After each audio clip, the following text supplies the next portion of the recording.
Quand quelqu'un fait une bracha sur un fruit, il y a trois façons de faire. Soit il pense à rien de spécial, c'est comme ça qu'on fait d'habitude. Soit il pense qu'il quitte que le fruit et rien d'autre. Dans ce cas-là, si on l'amène un autre fruit après, ou il décide de prendre un autre fruit, il doit refaire la bracha.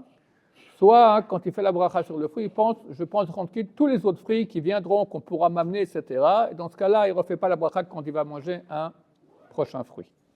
Dans le cas habituel que les gens font sans penser à rien du tout, il a fini son fruit, c'est terminé, et tout à coup, on lui amène ou il décide de manger un autre fruit.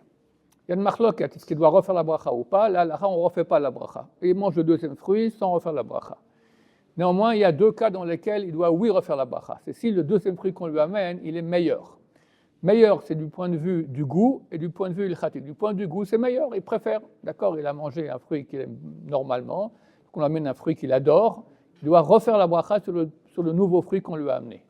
Ou bien, on lui amène maintenant un fruit qui fait partie des 7 fruits par lesquels la terre d'Israël a été bénie. En fait, il n'y en a que 5, parce que 2, ce sont des céréales.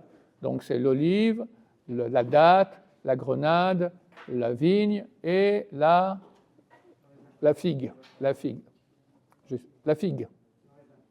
Et le raisin. Si on amène un de ces fruits-là, que lui auparavant il a mangé un fruit normal, une poire ou une pomme, pas un fruit par lequel la terre d'Israël a été bénie, alors il doit refaire la bracha sur le deuxième fruit.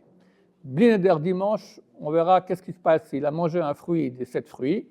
Maintenant, on lui amène maintenant un fruit qui est meilleur. Alors qu'est-ce qu'il fait? Il fait la bracha ou pas? On verra cela dimanche. Baruch Adonai, l'olam, amen, amen.